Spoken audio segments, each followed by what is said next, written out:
Alright, so we made it to the track. Time trial, mile time trial today.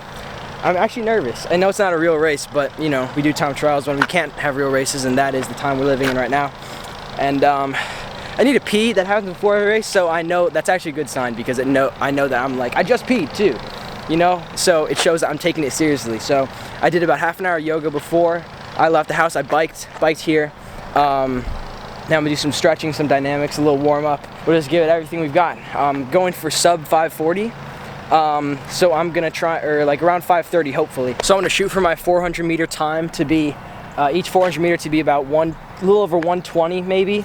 But because, you know, you'll definitely slow down, that's just how running goes. Then I'll shoot for maybe 120 and then slow down to 123 on the last lap or something. But, you know, I shouldn't be telling myself, you're gonna slow down, Oliver. Oliver, you will keep the same pace every 400 meters. We got this. All right, let's do it.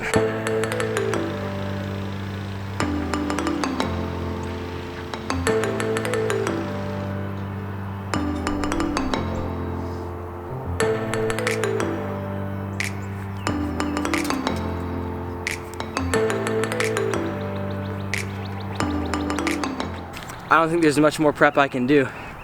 I keep on trying to come up with stretches or tasks to fill the time because I'm nervous. I just gotta do it.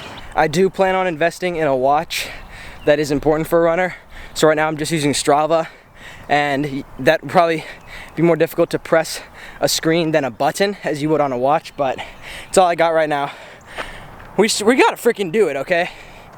There's no excuses out here. I asked my fellow running brethren what their tips are for this mile, and the main points were stay loose, keep that form throughout, don't let your form deteriorate, don't look down at the time too much because that'll stress you out, just run, keep a pace that you can maintain, and when your toe hits the line, when you're there on the line, know that it's gonna hurt. Get ready for it to hurt.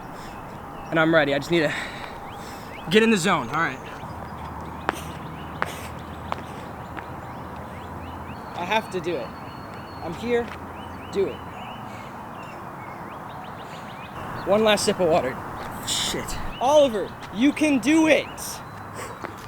You are Eliud Kipchoge. Okay. Run to your mark. Get set. Go.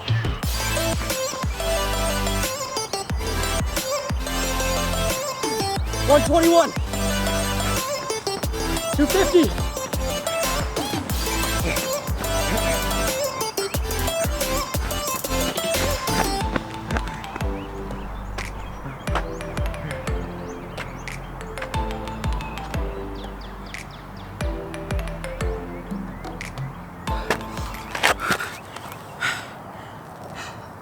I'm confused. Okay, so I'm on a track, and we all know a track is 400 meters, right? And a mile is 1,600 meters, so 4 loops around the track is a mile, right? On Strava, you know, it has GPS and all. It told me to stop. It told me that my mile was completed 100 meters short. Is Strava acting up, or is this a mismeasured track? So I'm a little bit confused on that. But, you know, I don't think Strava would lie. And I got 5:30.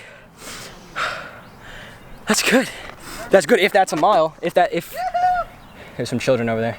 If that wasn't a mile and a full mile is exactly 4 loops, not what Strava says, then I would have been cutting it close. I would have been maybe at 5:40, maybe 5:40. If what Strava says is indeed a mile, then I would have put my kick towards that finish. But I was waiting to use that acceleration on the last 100 meters, which I thought was part of the mile. Look at this. Let me show you what I'm looking at, y'all. Distance 1.0 miles, time 5:30. That looks like a mile to me. Psych. If Strava is correct, then it's 5:28. My PR is 5:28 because I stopped it 2 seconds after my mile had finished. Harrison. Hello? Yo, Harrison, what's good? Your time definitely isn't invalid. It's not invalid. No. It's not invalid? No. I'm valid? Yeah. Thank you, bro. So Harrison, my BFF, essentially said this, and he has a 4:54 miles, so he's a reliable source of information. So he said that this track is a little bit long, not 100 meters. Maybe I was exaggerating. I think I was just kind of estimating before. I'm not trying to make myself sound better than I am, but it was probably more like 70 or so. And he said it's probably not 70. That was probably a stretch. And Strava is a reliable source. It's an accurate GPS. All GPSs are slightly different, so it probably was a little bit under. Abraham, what's good? Bro, are you listening? Yeah, you just do your time trial? 5:28. Oh, fuck! That's just exactly what I said. You said 5:27. Same thing. Same thing. Good shit, man. Thank you. All right, so both my running homies says it's legal to say I have a 5:28 mile, but you know, in all honesty, it's probably more like 5:31, 5:32 at this point. But I didn't use my kick, and this track is made out of concrete. It's a garbage track, so there's so many variables that are not in accuracy's favor. And I know of a different track that's not made out of garbage, and it's accurate, the length. So I'm gonna do my time trials at that track in the future. Like halfway through, got some eye boogers in my eye, corrupting my vision. I was about to rub my eyes, and then I remembered about germs, so I was like going like this while I was running. I could see. Oh, that was annoying. Once I got to about 200 meters, I checked my time, my average pace, and I was going like 450 pace. Way too fast. And that's typically what happens when you're doing like 800 meters to 1600 meters, is you feel like you're just flying the first 200 meters, and then you hit a little, not a brick wall, but you hit like a clay wall in your running, and then you realize, oh, I'm not the Flash, and then you slow down and find your actual pace, and then you really start to fight on the third loop. In 2 weeks, we'll do another time trial, go for 5:25. 5:25, we'll see. Also, shout out to the little homie who said, you can do it, you got it, riding by on a bike on the outside of the track. That made me push a little harder. Thank you, sir. All right, it's starting to rain. I think I'm gonna head home now. This has been good. I feel really happy with the progress that I'm making in my running, and I'm proud of myself for pushing myself every day, even without track. We're doing it. All right, so thanks for watching.